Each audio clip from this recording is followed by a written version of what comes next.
Igreja Vida Cristã em Cristo Jesus, um lugar pleno de amor e da graça do Senhor Jesus. Ministério Pastor Sandro Diniz. Obrigado, meu Deus, em nome do Senhor Jesus Cristo, pela palavra que o Senhor tem hoje para nós, para que eu me fortaleça, me fortifique e seja um verdadeiro discípulo de Deus, que honre a palavra da tua graça e esse lugar com alegria e amor. Que assim seja,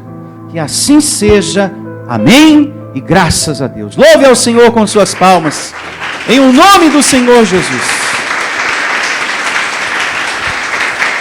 Paulo e a conduta cristã é o assunto de hoje. É sobre isso que vamos conversar hoje. Paulo e a conduta cristã. É o nome da reunião de hoje. E vamos direto ao assunto. Abrindo a sua Bíblia na segunda carta do apóstolo Paulo aos Coríntios. Capítulo 6, verso 1. E aqui vamos conversar sobre comportamento, sobre conduta, à luz do Evangelho. Segunda carta de Paulo aos Coríntios, capítulo 6, verso 1. Nesse capítulo 6, o apóstolo Paulo fala de vários assuntos, como deve ser o comportamento de um abençoado de Deus em graça, e também das tribulações que ele passou, e ele ensina, ele exorta como deve ser a nossa conduta, o nosso proceder nessas horas difíceis de aflição, de dificuldades, de situações que você não espera, mas que vêm.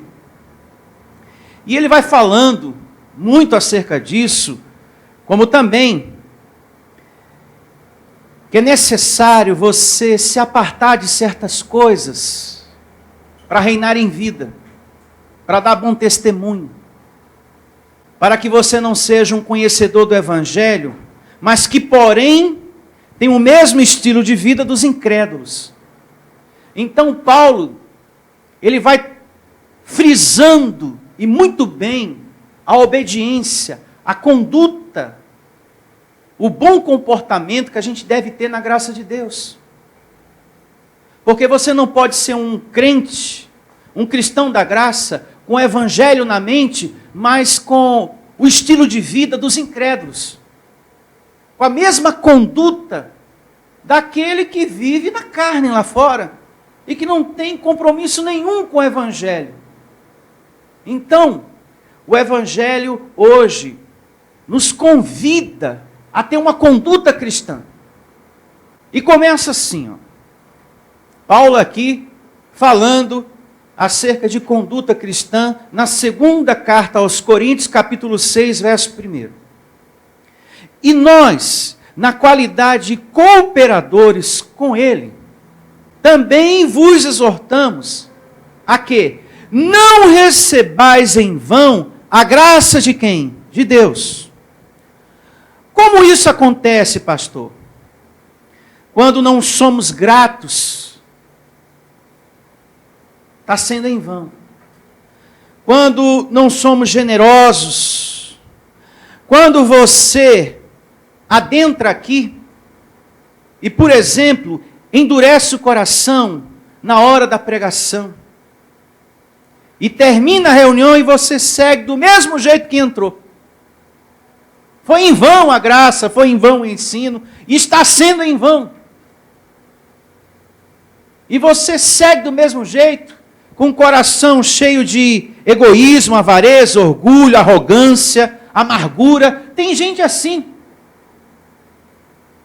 que a graça está sendo algo em vão. Ela ouve, mas quando ela sai, ela segue do mesmo jeito, com o coração cheio de coisa ruim. É em vão também quando o nosso mau testemunho atrapalha os outros de estarem aqui. o nosso testemunho, atrapalha as pessoas de vir à igreja. A graça está sendo algo em vão na sua vida.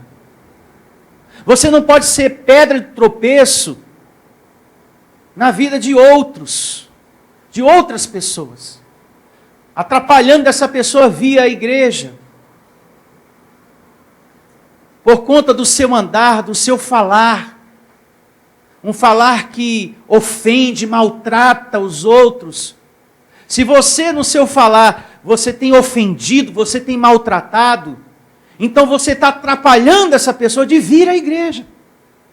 Porque ela vai pensar, como é que eu vou lá naquela igreja que ela diz, que ele diz pregar o evangelho do amor e da graça, se a pessoa é assim? Então isso atrapalha da pessoa vir à igreja. Ela não vem, não vou não. Então, para que a graça não seja em vão, você tem que ter esse cuidado com o seu testemunho. Quando não vivemos do modo digno do evangelho, a graça está sendo algo em vão na nossa vida. Quando você não vive do modo digno do evangelho. Abençoados, não há uma vida com o conhecimento na mente e uma vida de qualquer jeito, não. Tem pessoas que têm o conhecimento da graça na mente, mas quando passa por essa porta, vive uma vida de qualquer jeito. E não é assim, não. Evangelho não é uma vida solta na carne, não.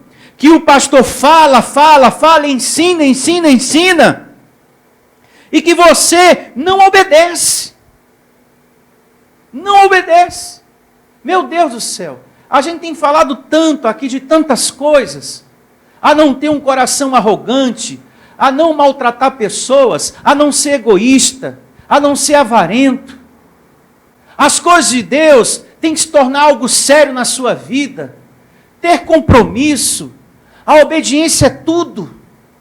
Ser uma pessoa obediente para que você seja honrado por Deus. Paulo fala mais adiante, porque aqui ele vai falar o tempo todo de conduta. E o apóstolo Paulo é um apóstolo que fala muito de conduta. Amém. Que quando você se volta para Deus, é o próximo verso, esse Deus se volta para você.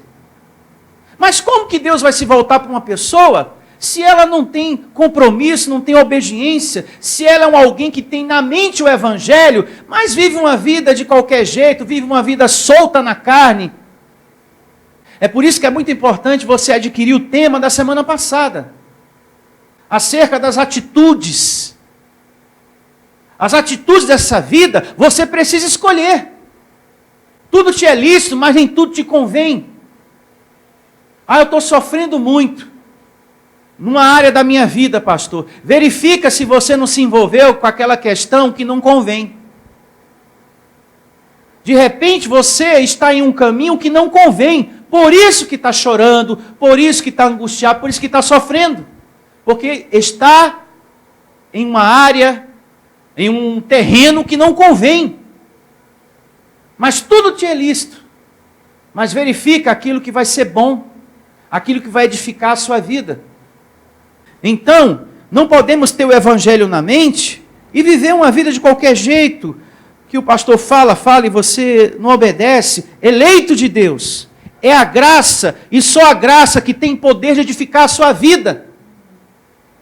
É só a graça de Deus que tem poder de mudar, de transformar qualquer coisa, dentro e fora da sua vida. Eu já ensinei isso aqui, já mostrei na Bíblia para você, lá em Atos. É só a graça. Não é beleza física de nenhum templo religioso, não.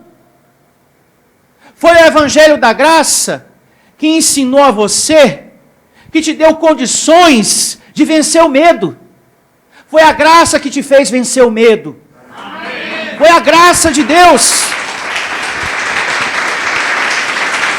Não foi a beleza de um templo religioso, não. Foi o Evangelho da Graça que fez você ter discernimento, vencer a ignorância, a falta de conhecimento. Você teve um período na lei. Tem gente aqui que viveu 15 anos no sistema religioso. Tem gente que viveu 10 anos, 30. e estava naquela falta de conhecimento. Foi a graça que te ajudou a vencer a falta de conhecimento, a ignorância. Foi o evangelho que fez você vencer o medo. Você tinha medo do diabo, tinha medo do demônio, e não adianta dizer que você não tinha, porque você tinha. Porque quando se manifestava um pedaço de carne na igreja, que você achava que era demônio, você ficava, está amarrado em nome de Jesus. Não vai entrar na minha vida, nem no meu filho, nem na minha... Você lutava contra aquilo com raiva, com ódio, com medo ao mesmo tempo. Porque você acreditava que ali estava um diabo, ali estava um demônio, mas a graça fez você vencer a ignorância. Você passou a entender através do evangelho que você é propriedade exclusiva de Deus e o que o diabo foi destruído por Cristo Jesus na cruz. Então, não foi beleza de templo físico religioso nenhum. Templo religioso não traz bênção nenhuma. Não traz discernimento nenhum, porque você já fez parte de um e isso nunca aconteceu. Você só teve certeza da salvação porque o evangelho da graça tirou você da ignorância. Você só venceu o medo porque o evangelho da graça fez você vencer o medo.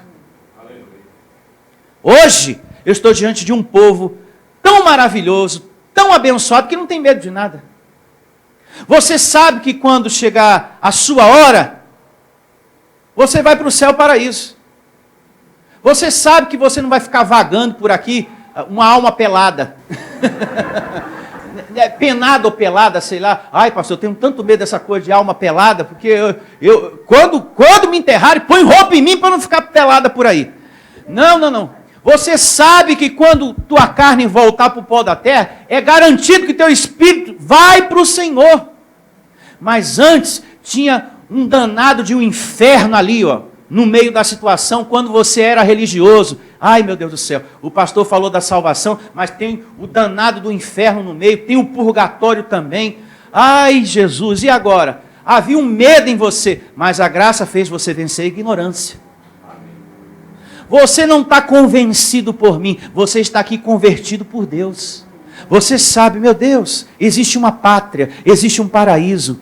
Eu sei de onde eu vim, para onde eu vou. Eu sei quem eu sou. Eu não sou só o fulano tal, que o espelho está mostrando, não. Esse aí é a minha carne, que às vezes fala que eu sou feio. Às vezes a sua carne não gosta de você e fica falando mal de você, falando mal do seu cabelo, falando mal do seu corpo. É verdade ou não é? Essa carne é horrível. Está vendo como você está? Está vendo? Ó como está aqui a perna, ó como está a barriga, ó como está isso, ó como está aquilo. Você está velho e acabado. Tudo carne. Não é verdade, abençoado? Fala mal da gente. Mas agora você sabe que não era um diabo falando. Mas antes você ficava, cala a boca, diabo. Você está falando mal do meu cabelo, você está amarrado. Mas não, agora você sabe, é esse pedaço de carne que conversa. Ele que fala. Oi, não pode quebrar o púlpito. Ele que fala. Eu não posso quebrar o púlpito porque estamos em graça em o nome de Jesus. Não é verdade? Então, a graça nos deu essa mente saudável, essa vida saudável. Hoje você tem uma vida saudável, abençoada. Então, beleza física de templo religioso não traz nada para você. Tem pessoas que falam assim, estou indo para a catedral. Catedral. Para onde você vai? Estou indo para a catedral. E você? Estou indo para a igreja, vida cristã em Cristo Jesus. É catedral? Não. Então estou indo para a catedral. Catedral. Porque lá está o poder de Deus. Deus. Estou indo para a catedral. Viu, senhor Adalto? Estou indo para a catedral. O poder. Tem pessoas que falam assim, né, dona Divina? Estou indo para a catedral. Lá é grande a catedral. Estou indo lá buscar o poder de Deus. Olha, Deus não está em nada disso e nem nos objetos que lá se dão. O poder está em Deus. não está em catedral, não está em rosa, não está em manto. O poder que a gente precisa está em Deus. Paulo diz isso claramente em Atos. O poder está em Deus, que dá vida, respiração e tudo mais. Olha, abençoado, o Evangelho nos fez reinar em vida. Isso é maravilhoso entender isso. Está em Atos. É Deus que nos dá vida, respiração e tudo. Então, eu não preciso ir para a catedral buscar o poder de Deus. Porque o poder de Deus está em Deus. Então, com quem eu tenho que falar? Com Deus. E não ficar lá na catedral. Tem gente que muda até o jeito de falar, né, dona Divina? Catedral. Vai para a catedral.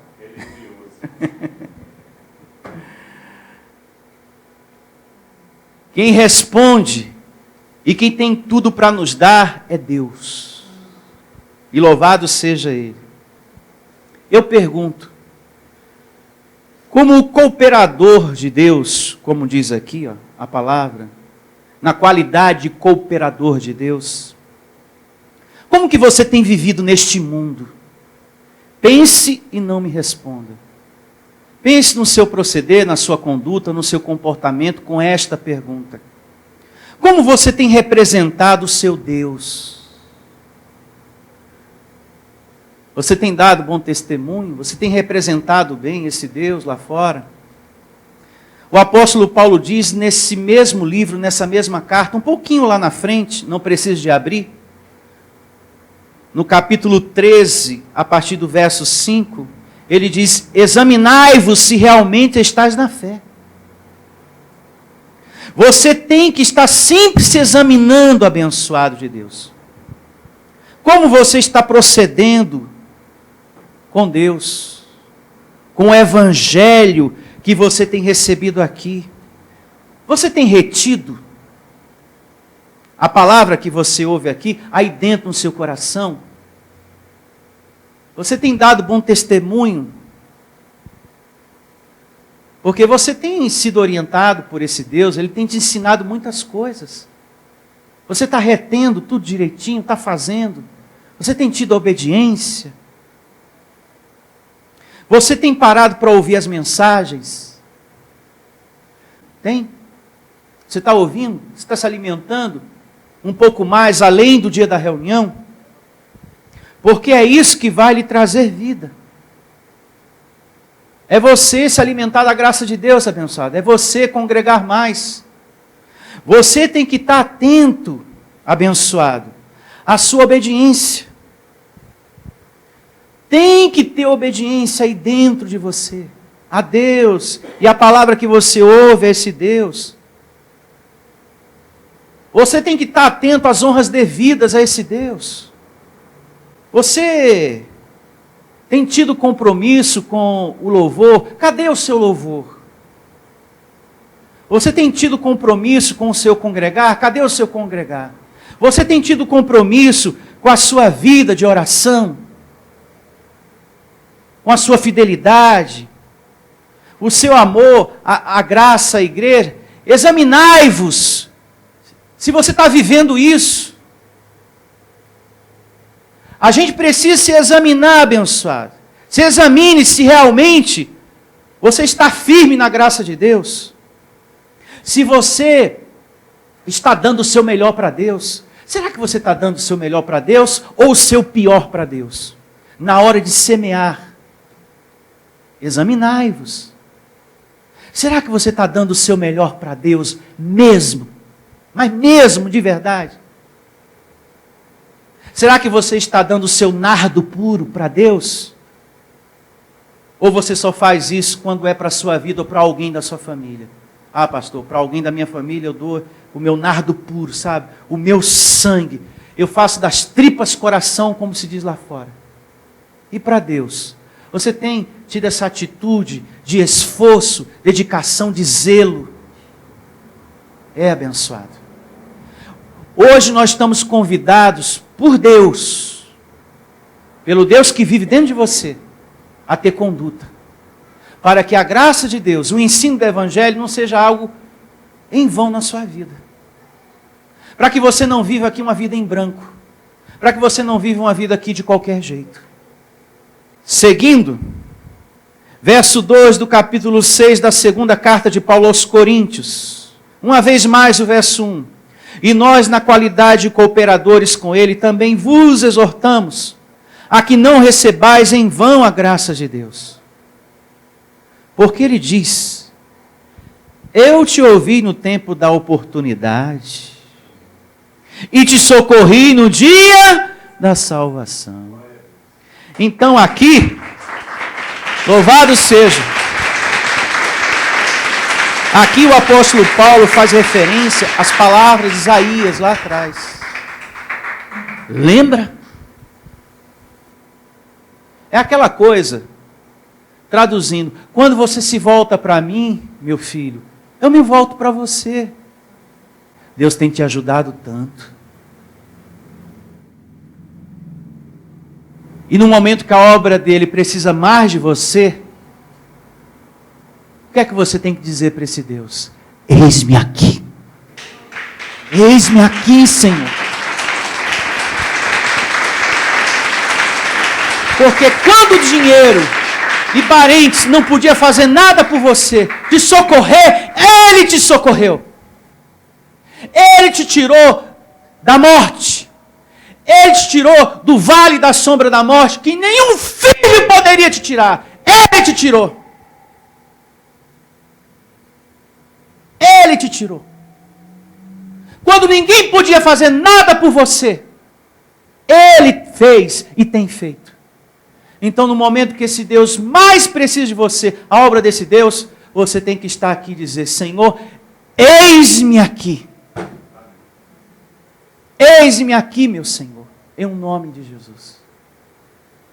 Porque quando eu me volto para o Senhor se volta para mim. Eu tenho tido a experiência disso na minha vida. Então você que está me ouvindo, abençoado. O nosso Deus é salvação. Essa salvação que Ele está falando aqui, abençoado, você que me ouve pela internet, não é a salvação eterna, porque essa já está realizada, consumada na cruz por Jesus, mas é a salvação diária que a gente precisa aqui para ser feliz. Se você se volta para Ele com obediência, com dedicação, com zelo, a graça dEle, esse Deus se volta para você. Você não é desamparado, você não é abandonado. Aliás, esse Deus nunca desampara ninguém mesmo. E nós somos provas disso. Da sua misericórdia, do seu amor. Porque a gente, abençoado, temos falhas, temos erros. Não é verdade? Temos muitas fraquezas. E o amor dele sempre fiel. Sempre fiel. Sempre fiel. Muito obrigado pela palavra de hoje, meu Deus. Por estar sendo essa ferramenta para edificar vocês. Amém. Por essa você não esperava, nem eu. De estar realizando essa leitura hoje e meditando, letra por letra, palavra por palavra. Pode considerar o tema de hoje a parte 1. O começo de um grande seminário. Paulo e a conduta cristã. Porque tem muita coisa para a gente aprender aqui. E eu não tenho pressa, hein? De ensinar correndo. Porque as coisas de Deus, a gente tem que ir comendo aos poucos, né? Saboreando. Para a gente sentir aquele gozo, aquela alegria no coração. A gente tem que meditar. Como Davi fala nos seus salmos. Ah, como eu amo. Como eu amo estar na casa do meu Senhor e meditar na sua palavra. Ter os meus instantes com Ele, o meu tempo, o meu momento com Ele. Assim eu declaro você, com esse coração largo, aberto para a graça de Deus, para meditar na palavra da graça de Deus. Seguindo, uma vez mais, o verso 2. do capítulo 6 da segunda carta de Paulo aos Coríntios. Porque ele diz: eu te ouvi no tempo da oportunidade e te socorri no dia da salvação. Eis agora o tempo sobremodo oportuno. Eis agora o dia da salvação, não dando nós nenhum motivo o quê? De escândalo, em coisa alguma, para que o ministério não seja o quê? Censurado. Para você estar na graça de Deus, servindo a Deus, você tem que ter esse cuidado, esse zelo, meu amado. O seu andar não pode ser de qualquer jeito. Você não pode ser uma pedra de tropeço quando a gente não cuida do nosso testemunho, do nosso andar. A pessoa lá fora não vem. Sabia? Por causa de certas situações que você ainda não aprendeu a dominar na sua carne. A pessoa até fala, lá eles pregam o evangelho, ela até me evangelizou, ele até me evangelizou. Fala que lá prega o evangelho genuíno, o evangelho do amor e da graça de Deus. Mas olha a vida desse irmão, olha a vida dessa irmã, olha a vida lá do fulano lá, ó, que fala que está na verdade. É casado, mas olha como ele vive. Ou de repente solteiro. Ó. Porque não é só o casado que tem que dar bom testemunho. Aquele que é solteiro também, né? Olha só. Fala que vai à igreja. Me convidou para conhecer o evangelho, a verdade. Mas olha como é que a pessoa vive. Olha como é o agir da pessoa se tratando de finanças, vida financeira. É desonesto, caloteiro. Engana as pessoas. Mente, mas mente, que é uma beleza. Compra, mas não paga. Pega dinheiro emprestado, mas não devolve. Se faz de esquecido. Eu não sei se você conhece gente assim, que pede dinheiro emprestado e quando chega o dia de pagar, se faz de esquecido. E você ali esperando. Até pessoas da sua família mesmo. Pega dinheiro emprestado e depois se faz de esquecido. Aquela tia, aquele primo, aquele filho. Oh, pegou a minha aposentadoria quase toda, pastor, mas falou que ia me devolver. Estou esperando até hoje. Se faz de esquecido, que é uma beleza. Na conduta, você tem que ser o quê? Justo. Para que o evangelho da graça não seja o quê? Envergonhado. Você tem que ser uma pessoa justa. E não desonesto com as pessoas, abençoado. Caloteiro. As pessoas falam, viu? Você não deve agir assim.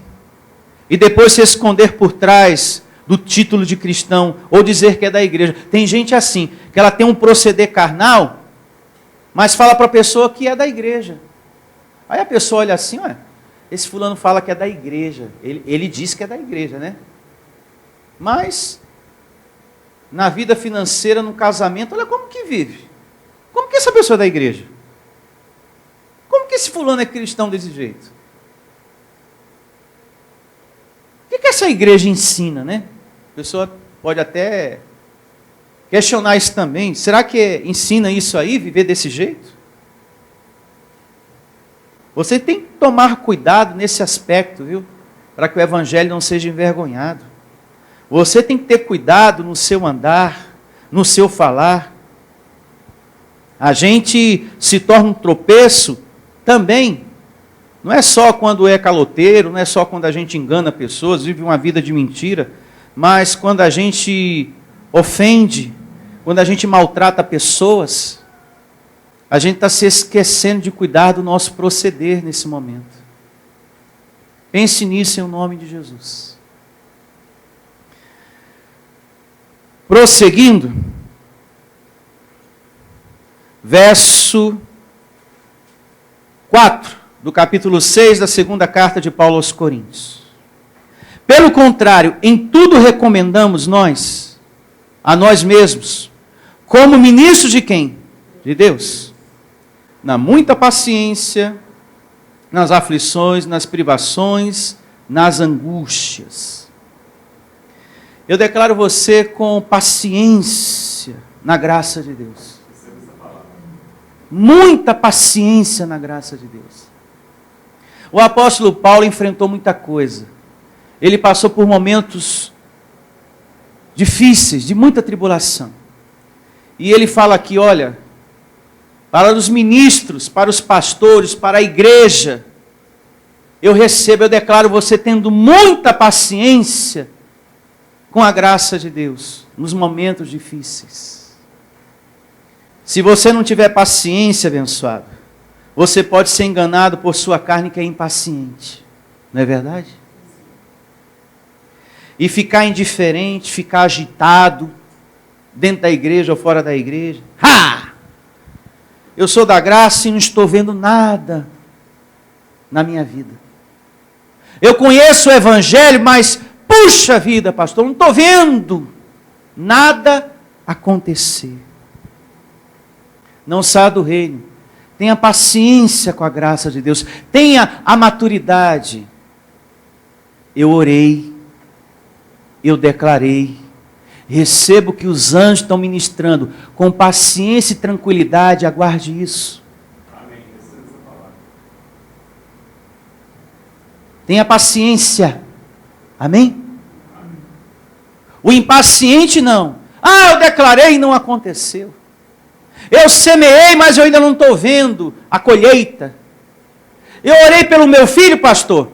Quando eu voltei para casa, estava pior do que quando eu saí. Puxa vida. Tenha maturidade. Bom, eu orei. Eu declarei.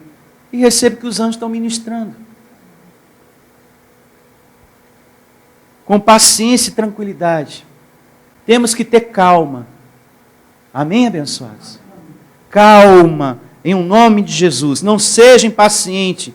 Você precisa ser perseverante na graça de Deus, como eu tenho sido aqui. Com tanta coisa que eu enfrento, que eu passo. Você precisa suportar.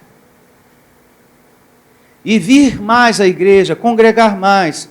Veja que quando você vem à igreja, você sai aliviado. Não é verdade? Você sai mais confiante, mais alegre, com paz no coração, e as coisas passam a dar mais certo para você. Porque Deus honra mesmo. Diga, Deus honra. Deus honra. Deus honra, abençoado. Então eu recebo você tendo paciência. Diga, eu recebo essa palavra. Diga, o sucesso vem. O sucesso vem. Ele já é seu. Tenha paciência em nome de Jesus. Ele já é seu. E você vai tomar posse. Seguindo, uma vez mais o verso 4. Pelo contrário, em tudo recomendamos a nós mesmos, como ministros de Deus, há muita paciência nas aflições, nas privações, nas angústias, nos açoites, nas prisões. Tudo isso Paulo passou. Nos tumultos, nos trabalhos, nas vigílias, as muitas noites sem dormir, nos jejuns, não é que Paulo fazia proposta, vou ficar um bom tempo sem comer aí, para Deus me abençoar. Não, se ele estava passando por aflições, prisões, então se põe a pensar nas privações, na dificuldade que ele enfrentou, deve ter apanhado bastante, sentiu dificuldade de dormir. Nos jejuns, sem comida naquele momento. Não é que ele fez um propósito, não, é que não tinha o que comer. Eu me faço entender? É, abençoado. Tem religioso que lê isso aqui, está vendo que Paulo jejuava? Paulo ia para a vigília, na catedral. Paulo participava da vigília na catedral. Não, Paulo não fazia, não participava de vigília na catedral, não. Eram as muitas noites sem dormir, os muitos dias ou noites sem comer, né? Declaro você aí com a mente de Cristo ativada para entender isso que estamos lendo aqui. Verso 6, na pureza, no saber, na longanimidade, na bondade, no Espírito Santo, no amor não fingido. Paulo era verdadeiro, um homem perseverante, dedicado à obra de Deus, à graça de Deus. Na palavra da verdade, no poder de Deus, pelas armas da justiça, quer ofensivas, quer defensivas, por honra e por desonra, por infâmia ou por boa fama, como enganadores e sendo o quê? Verdadeiros. Paulo passou por isso, viu? O apóstolo Paulo sofreu muito por pregar a palavra da graça de Deus. Passou por muitas coisas. Aparecia sempre pessoas para falar contra, para colocar dúvida no coração dos seus ouvintes, dos abençoados que estavam recebendo a ministração da graça de Deus, assim como acontece contigo também.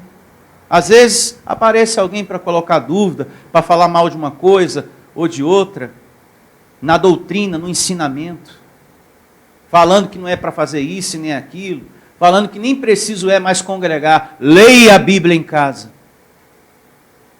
Tem gente que é carnal à beça, viu? Tem gente que é carnal à beça, que quer falar de Deus como se tivesse sabedoria para isso. Não tem sabedoria nenhuma quem fala que você tem que ficar em casa. É um carnal, porque a Bíblia ensina o tempo todo que nós temos que ter uma vida de oração, uma vida de louvor, uma vida de comunhão, que a gente deve se aproximar das águas, que é a palavra, e isso a gente realiza congregando, que o corpo tem que estar junto, glorificando a Deus. Isso é muito importante, abençoado. Então Paulo, ele enfrentou muita coisa.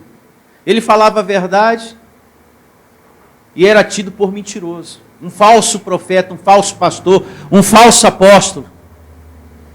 Porque ele não conviveu com Jesus nos dias de sua carne. Quando Jesus estava com os discípulos, Paulo era um perseguidor. Paulo só se converteu depois, por Jesus ressuscitado. Paulo, por que me persegues? Mas eu não persigo, Senhor. Persegue sim. Quando você persegue aos meus discípulos, a mim tu me persegues. Paulo, ele pegava as pessoas dentro da casa da pessoa e arrastava pelo cabelo e mandava matar. Vamos matar esse aqui que é seguidor daquele Jesus lá. Aquele que falou que é o Messias, não sei das quantas. Ele era muito zeloso, a lei de Moisés. Mas depois ele se converteu, caiu a ficha. Ele foi corrigido, disciplinado, ele foi açoitado pelo Senhor. Ao ponto, muita atenção, porque era filho, ele foi açoitado. Porque a correção não adiantou, a disciplina. Rapaz, para com isso, para de perseguir aqueles que é do Senhor. Aí veio o açoite do próprio Senhor na vida dele. Ele ficou enfermo dos olhos, cego. Meu Deus, me perdoe, Senhor. Eu fiz tudo errado. Eu não tinha maturidade, eu não tinha entendimento, eu não sabia o que estava fazendo, eu estava perseguindo pessoas que serviam ao Deus vivo. Senhor, tenha misericórdia, eu fiz tudo errado. Deus poupou a vida. E deixou esse espinho na carne dele, para ele sempre se lembrar.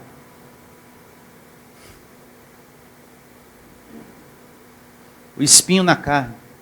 Ah, isso aqui foi porque eu plantei. Eu estou assim, resultado da minha semeadura, eu colhi. Por isso que eu estou assim, ó, enfermo. Nos olhos. Mas não estou impedido de servir a Deus no evangelho da sua graça. E Ele vai me usar. E usou esse homem. Esse homem escreveu 14 epístolas. Palavras que dá testemunho no nosso espírito, que nos consola, que nos conforta. Ele foi usado. Quando ele estava com a vista fraquinha, enxergava bem pouquinho, pouca coisa. Ele disse que de próprio punho escreveu algumas coisas. Que pôde escrever. Outras, ele pediu para alguém ir escrevendo. Ele ia falando e a pessoa escrevendo. E assim foi o ministério do apóstolo Paulo. Passou por muitas coisas. Mas foi um ministro competente. Eu recebo você também. Sendo um ministro competente na graça de Deus. Paulo, mesmo com tudo que ele estava enfrentando, mas ele tinha certeza, ele tinha a convicção que estava no caminho certo. E é isso que você também tem que ter. Nos momentos de aflições, privações, falta de dinheiro, estou com pouco dinheiro, dificuldade financeira, mas eu estou no caminho certo. Eu estou no Evangelho da verdade. Estou servindo ao Deus vivo. Ele não vai me desamparar. Então ele tinha essa convicção, que é o que você também tem que ter. No momento da dor, da aflição, da perseguição, das lutas, de pessoas afrontar você assim, você dizer, meu Senhor, essa pessoa eu até ajudei, hoje é meu inimigo. E você suportar tudo aquilo, reinar em vida. Bom, Deus é comigo. Mas Deus é comigo, em nome de Jesus. Eu estou na aliança da verdade, eu estou na graça de Deus. Eu sou mais que vencedor. E nunca brigar e nunca discutir com ninguém por causa do Evangelho, isso é muito importante. Paulo, ele ensina para Tito, Tito, não discuta a doutrina, não brigue por causa da doutrina com ninguém. Fale, evangelize. Amém, abençoado? Amém. O mesmo vale para a gente. A pessoa falou que não aceita. Mas eu não aceito. Tá bom. Fica você sem aceitar porque eu aceito. Você não concorda que o diabo está destruído? Tudo bem. Você não concorda, mas eu concordo. Você não aceita, mas eu aceito. Você acredita que tem bicho ruim voando por aí? Você acredita nisso e naquilo? Tudo bem. Fica você acreditando nessas coisas, que existe mal assombro, alma pelada andando por aí, ou penada, seja lá qual. Eu não acredito. Eu creio que existe só uma força, a de Deus. A única força soberana neste mundo. Deus. Só Ele somente. Abençoado, nós temos que evangelizar. Você não está aqui para convencer ninguém. Eu tenho que convencer meu marido, tenho que convencer meu filho a vir para a igreja. Não, você tem que semear a palavra. Quem dá o entendimento é o Senhor. Você não tem que ficar convencendo ninguém. Ele precisa ser convencido, pastor. Liga para ele para convencer. Eu não. Aí eu vou ter um discípulo carnal aqui que depois de um mês ou menos de uma semana vai embora. A pessoa tem que estar aqui convertido por Deus. Convencido por mim? Não fica não, abençoado. Fica uma semaninha. Engana, dá um tapinha nas minhas costas. Que reunião maravilhosa. Pastor, agora eu vou pegar filho. Não quero não. Aqui tem que ser por Deus. E você vai semeando a palavra, até vir por Deus. Porque vem, no tempo certo, vem o nome de Jesus. Diga eu recebo. Seguindo aqui com a leitura, em o nome de Jesus, verso agora de número 9, aqui do capítulo 6, da segunda carta de Paulo aos Coríntios. Como desconhecidos e, entretanto, bem conhecidos, como se estivéssemos morrendo, e contudo, eis que vivemos, como castigados, porém não mortos. Acontece coisas na nossa vida, que tem pessoas de fora que falam, agora o fulano está perdido. E agora o fulano, perdão da palavra que eu vou usar agora, o fulano agora está lascado. Cadê teu Deus? Quero ver teu Deus agora. Você vai ver, só questão de tempo. Você não está perdido não, abençoado. Você não está destruído não. Parece, mas não está. Em nome de Jesus. É um temporal passageiro, diga eu recebo. Muitos olhavam para Paulo, agora eu quero ver se esse Paulo vai continuar pregando essa graça. Passando por isso e por aquilo. Eu quero ver agora. E Deus honrava. E Deus colocava pessoas para ajudar o apóstolo Paulo. A gente vai aprender isso mais adiante, que os irmãos da Macedônia chegaram para Paulo, Paulo, nos dê a graça de ajudar você financeiramente, Paulo, nos dê a graça.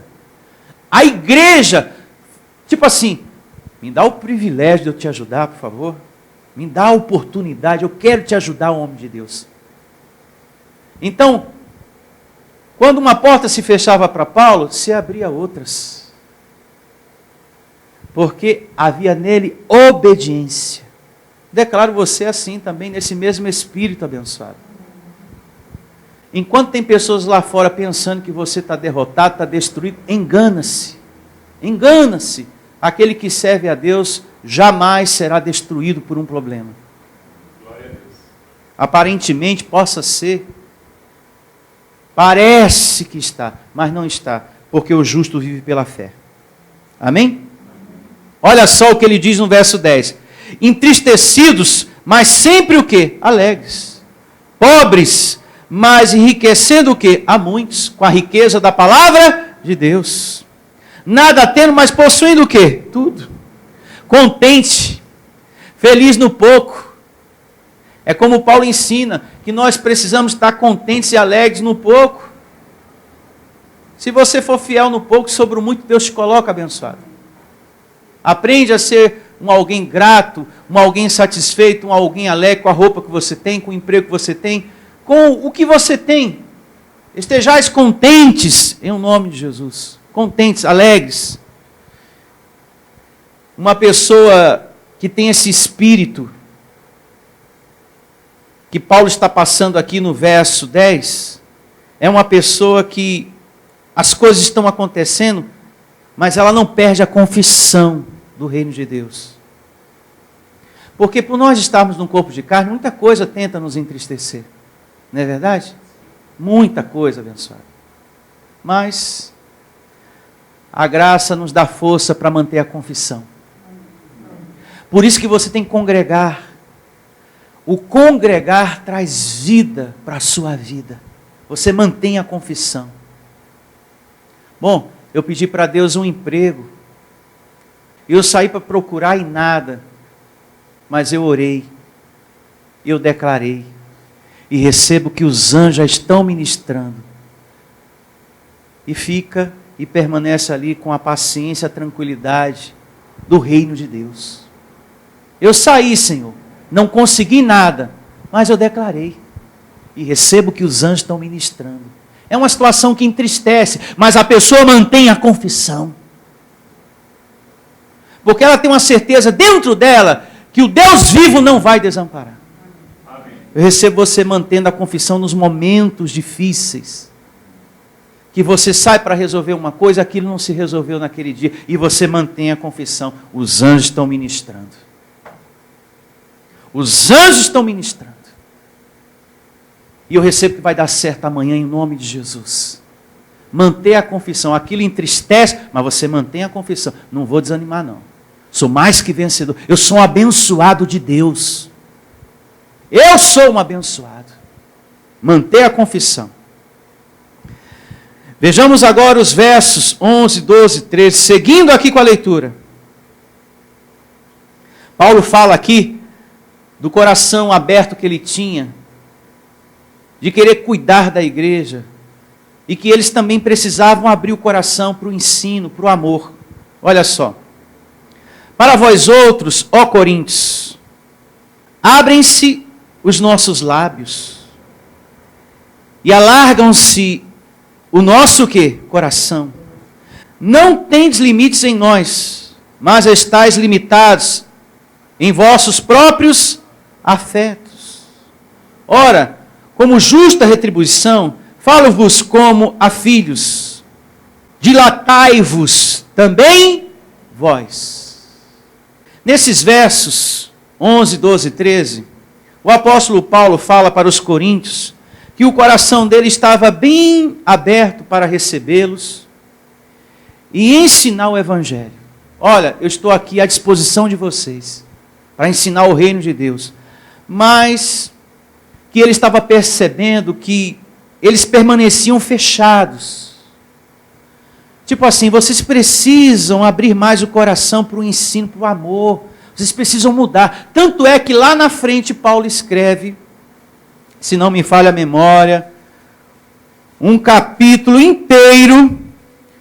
Deixa eu ver se é aqui na segunda carta. Não, é na primeira carta dele aos Coríntios. Ele escreve um capítulo inteiro falando do amor. Que é no capítulo 13, né? É isso mesmo, pastor Aldo? É isso mesmo. Na primeira carta dele aos Coríntios, ele escreve um capítulo inteiro falando acerca do dom do amor.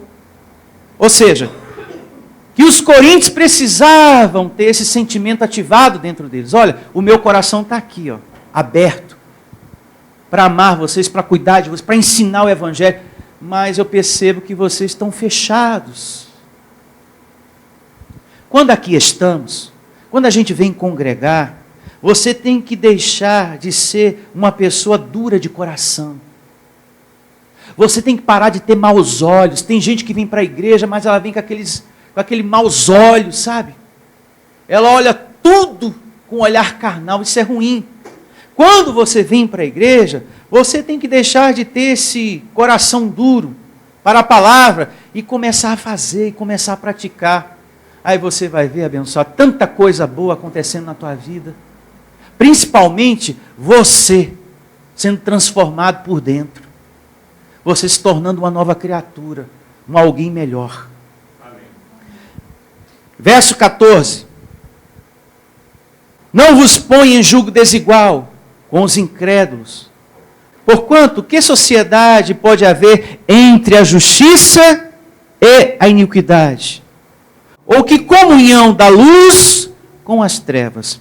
Vamos meditar, vamos pausar um pouquinho esse começo aqui. Não vos ponha em julgo desigual com os incrédulos. O que significa isso, pastor?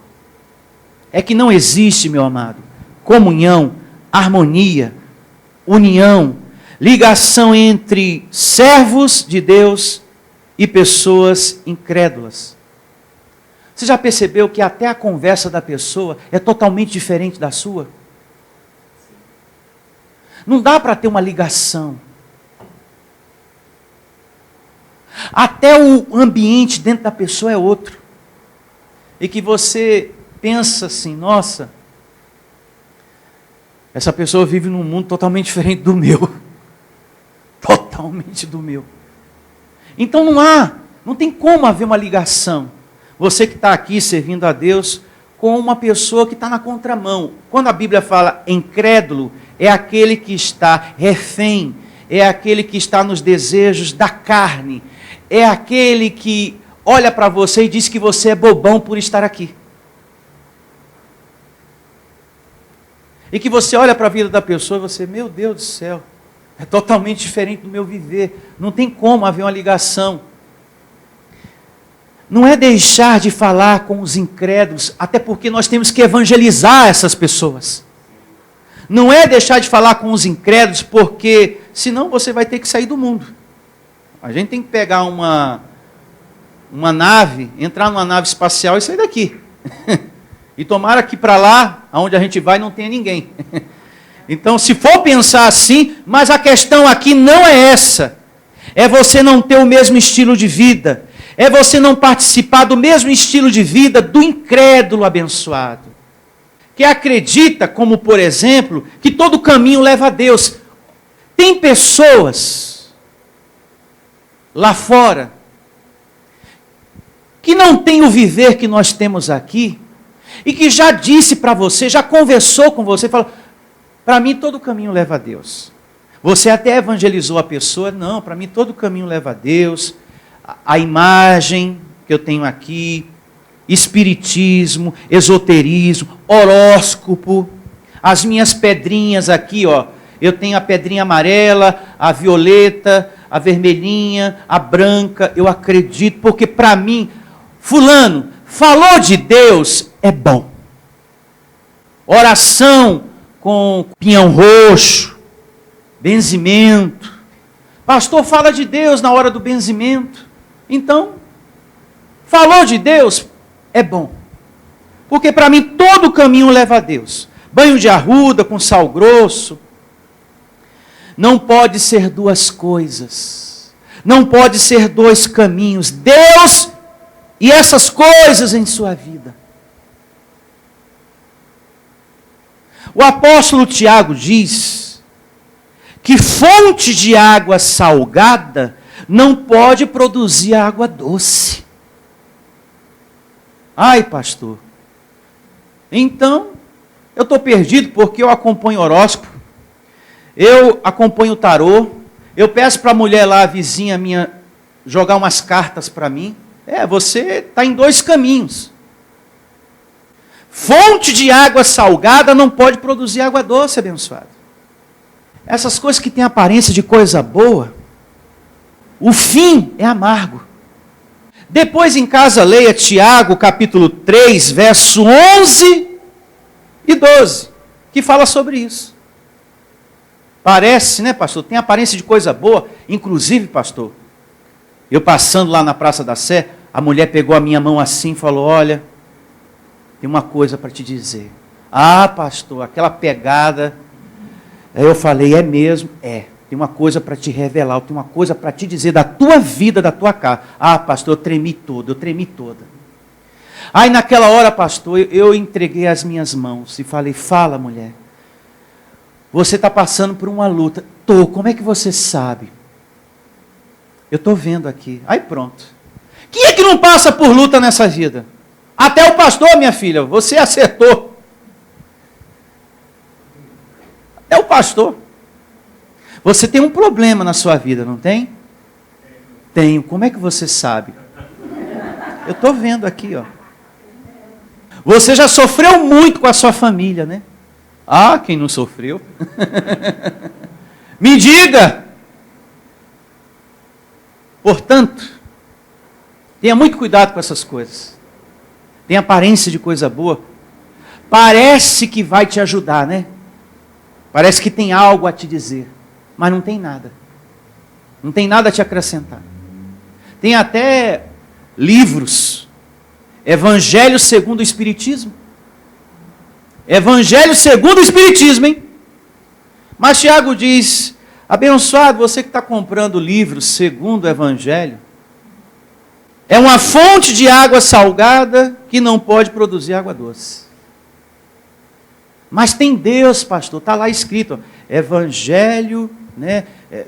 Tem Deus no meio, né? É espiritismo, mas tem Deus. Fala de Deus, fala de Jesus.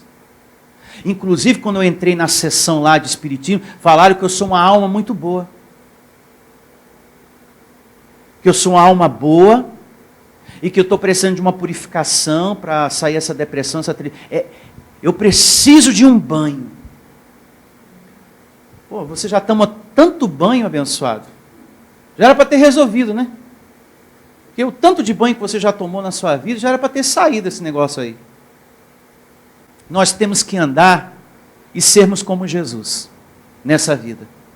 O Senhor Jesus, ele andava separado da religiosidade dos fariseus, das palavras e das práticas dos fariseus, que eram o quê? Incrédulos. Não é verdade? Incrédulos. Ele andava separado. Assim devem ser os seus seguidores. O Senhor Jesus não andava agarrado com os fariseus. Ele estava o tempo todo repreendendo, exortando os fariseus. Sim ou não? O tempo todo. Então pegue esse exemplo para a sua vida. Não é você deixar de falar. Jesus falava com todo mundo. Mas na hora de conviver, de andar, abençoado, aí não, essa prática aí do fariseu eu não quero para a minha vida não. Tem muita gente que tem rejeitado a fonte doce e aceitado a fonte amarga na sua vida. Eu declaro você na fonte doce, em nome de Jesus. Os seguidores do Senhor Jesus têm que ter esse procedimento. Muito cuidado para você não ser evangelizado. Às vezes você sai para evangelizar, às vezes você convive com pessoas que ao invés de você evangelizar, você é evangelizado. Quando você vai ver, tem até pessoas dizendo: ei, você está igualzinho fulano já, hein? Ai meu, está igualzinho fulano. Você está igualzinho. Está igualzinho já, hein? Ai, de tanta gente conviver, eu já estou no mesmo ritmo. Abençoado, você fala, mas você não participa do mesmo estilo de vida. Vai que aquela pessoa tem um estilo de vida de usar drogas. Aí, sexta-feira de noite, vai para a boca do fumo. Você vai junto também? O fogo vai respingar sobre você. É isso. Não é deixar de falar com o viciado. É você não ter o mesmo estilo de vida. Porque se você tiver, você vai estar sempre. Onde ela está, você também está. Aí, dependendo do lugar, você pode se prejudicar e muito. A Bíblia diz: a ninguém conhecemos segundo a carne, mas não é por causa dessa palavra que eu vou comer no mesmo prato. Pense nisso em nome de Jesus. Uma vez mais aqui, o verso 14. Não vos ponha em julgo desigual com os incrédulos, porquanto que sociedade pode haver entre a justiça e a iniquidade? Ou que comunhão da luz com as trevas? Que harmonia entre Cristo e o maligno? Ou que união do crente com o incrédulo? Aqui nós temos um conselho também, nesse verso 15, nessa leitura do verso 14 e 15, nós também temos um conselho aqui que serve, e muito, para a sua vida sentimental. Quando Paulo diz aqui, ou que união pode haver do crente com o incrédulo, isso serve e muito para a vida sentimental. Uma vida sentimental, para ela ser mais verdadeira, mais tranquila, com um andar no mesmo propósito que você, é melhor, é bom que ela ou ele esteja em comunhão com a luz, assim como você. É importante que, se você vai se relacionar com alguém, é bom que essa pessoa esteja no mesmo compasso que você. Agora, se você quer se relacionar com quem não está no mesmo compasso, na mesma fé, no mesmo propósito, olhe para mim, você é livre. Livre, livre, livre. Pastor, e se eu quiser trazer aqui a pessoa, o senhor faz o meu casamento? Faço. Faço seu casamento com a mesma alegria, como se a pessoa fosse aqui da igreja. Dentro daquilo que eu fui chamado a fazer. Eu faço seu casamento, não tem problema. Ah, mas a abençoada, ela não quer saber da igreja, pastor, mas estamos bem. Estamos bem assim em partes, né? Mas eu estou feliz. Tudo bem, amém. Está feliz, está bem, é isso que você quer para a sua vida. Você é livre, abençoado. É livre. Mas é bom, é melhor que a gente se relacione com alguém que está no mesmo compasso. Mas se não aconteceu com você assim, não tem problema. A gente casa, a gente faz seu casamento e eu faço com a mesma alegria, como se a pessoa estivesse aqui congregando com você. Não tem problema nenhum. Nenhum problema. Quem vai viver com ele é você, quem vai viver com ela é você, não sou eu. Tá? Então aqui a gente não se mete na vida pessoal de ninguém. É você que vai viver com a pessoa. Se você aguenta, se você suporta, se você tem paciência para lidar com a situação, amém. Tudo te é lícito, veja o que te convém. Você tem paciência para suportar a situação, para lidar com a situação? Então, pastor, a pessoa não quer nada de Deus, mas eu gosto, eu amo, eu quero, então tá. Você suporta a situação? Você tem condição de lidar com isso? Então amém. Vá em frente. Se esse é seu desejo, vá em frente. Aqui nós não proibimos ninguém de nada, mas aqui orientamos. Orientamos e orientamos e orientamos à luz da palavra. Verso 16. Que ligação há entre o santuário de Deus e os ídolos? Porque nós somos santuário do Deus vivo, como ele próprio disse: habitarei e andarei entre eles, serei o seu Deus e eles serão o meu povo. Diga, eu recebo essa palavra. Louve a Deus. Recebo.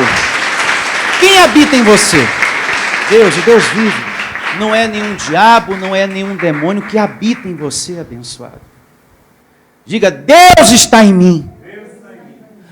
Olha para mim, o nosso Deus não está voando por aí não, para você ter que buscar Ele não. Você não precisa ficar buscando Deus, porque Ele já está dentro de você.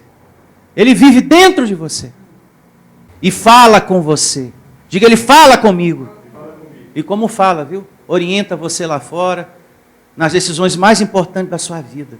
Isso é uma prova que Deus está em você. Aonde você anda, você está transportando a presença de Deus.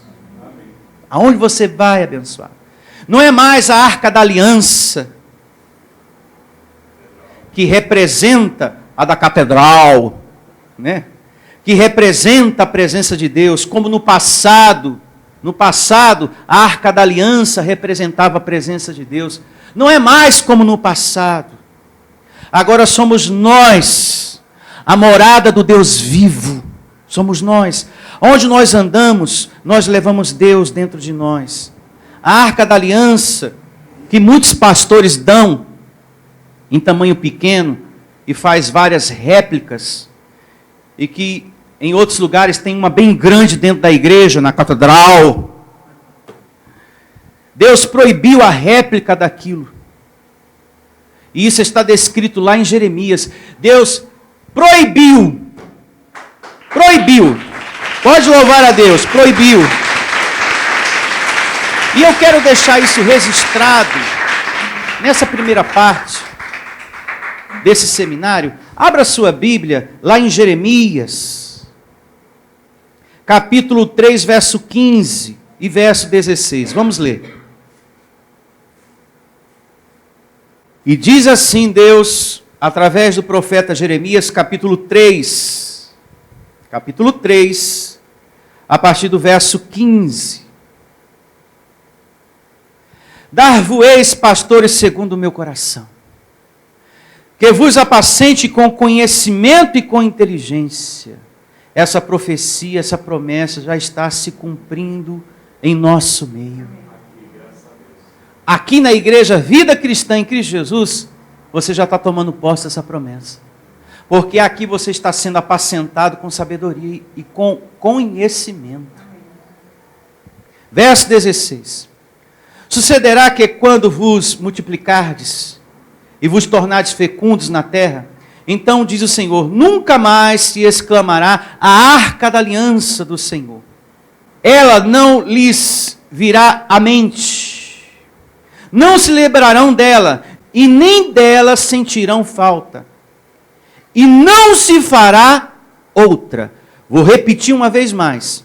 A arca da aliança do Senhor, ela não lhes virá à mente. Não se lembrarão dela, nem dela sentirão falta. E não se fará outra. Recebo. Reparou que Deus diz para nunca mais se fazer outra? Deus proibiu a réplica da Arca da Aliança. E o que as igrejas fazem? O que os pastores fazem? Aquilo que Deus proibiu. Você que já foi obreiro, você que já fez parte dessas igrejas de correntes e campanhas, você já carregou uma arquinha daquela pequena para casa. Você já colocou na estante. Você já participou daquele altar consagrado. Um mês em consagração com a Arca da Aliança ali. O obreiro não podia nem chegar lá para limpar o altar. Não pode tocar no altar, não pode passar vassoura, não pode fazer nada. Está consagrado, porque a presença de Deus está na Arca da Aliança. Aí Deus diz, na Arca da Aliança, eu, Deus vivo, não habito nisso. Isso no passado me representava. Nem dentro disso eu estava, porque isso era uma representação da minha presença. Apenas representava. Eu moro, de fato e de verdade, dentro dos meus filhos, dos meus escolhidos, que somos nós. Nós somos a morada ambulante de Deus. Aonde você vai, Deus está. Diga graças a Deus. Ter uma arca da aliança é desobediência. Você é abençoado que me ouve. É dizer que a presença de Deus em você não lhe é suficiente. Tem que ter a arca da aliança. Se fosse para ter a arca da aliança, Deus não proibiria. Se Ele está proibindo, é porque não é para se ter. Você que me ouve, não participe desse erro. Você que me acompanha, está sempre me acompanhando pela internet, não participe desse erro. Não leve aquilo que é errado para dentro da sua casa, porque isso é lei, e o fim da lei foi Cristo, em nome de Jesus. Receba isso. Voltemos lá para a segunda carta de Paulo aos Coríntios, capítulo 6, mais 2 versos, para a gente concluir aqui. E diz assim, a segunda carta de Paulo aos Coríntios, capítulo 6, verso 16 para acompanhar o 17 e o 18. Vamos lá. O verso 16, uma vez mais. Que ligação há entre o santuário de Deus e os ídolos? Porque nós somos santuário do Deus vivo, do Deus vivente. Como ele próprio disse, habitarei e andarei entre eles. Serei o seu Deus e eles serão o meu povo. Não tem diabo no meio, é só Deus na sua vida. Por isso, retirai-vos do meio deles. Separai-vos, diz o Senhor. Não toqueis em coisas impuras. E eu vos receberei. Serei vosso Deus, serei vosso Pai, e vós sereis para mim filhos e filhas, diz o Senhor Todo-Poderoso. O que significa separai-vos, pastor? É viver isolado de todo mundo? É ir para um convento? Nada a ver. A ideia de separar aqui, essas coisas que lemos aqui antes, não está dentro de você, aí no seu coração. É você se apartar do estilo de vida do incrédulo. Para ele, todo caminho leva a Deus. A idolatria. Para ele, Deus se manifesta através do santo lá. Sim, Deus, ele acredita. É você não ter isso dentro de você. É você não receber essas coisas para você. Amém? Amém. E o verso 18, Paulo aqui exorta que a pessoa deve agir como um filho de Deus no seu andar. E assim vai ter a experiência do poder de Deus como Pai em sua vida. Você quer ter a experiência desse Deus como Pai na sua vida? Seja um filho obediente, como diz aqui, ó. Serei vosso Pai, e vós sereis para mim filhos e filhas, diz o Senhor Todo-Poderoso. Porque o que Paulo frisa o tempo todo é obediência. Seja obediente, que vai ter uma grandeza se voltando o tempo todo para você. O Deus Todo-Poderoso. Louve a Ele. E receba essa palavra na sua vida. E na próxima reunião tem mais. A gente segue com esse tema. Paulo e a conduta cristã, na sua segunda parte. E a gente lê o capítulo 7. Vai seguindo, em nome de Jesus. Declaro você tendo a melhor semana da sua vida. E recebo há muita paciência aí dentro de você. Diante de todas as coisas. Até mesmo para aprender, para ouvir a palavra de Deus em sua vida. Tchau a todos. Bom dia. Igreja Vida Cristã em Cristo Jesus. A igreja que estimula a sua fé sem desprezar a sua inteligência. Ministério Pastor Sandro Diniz.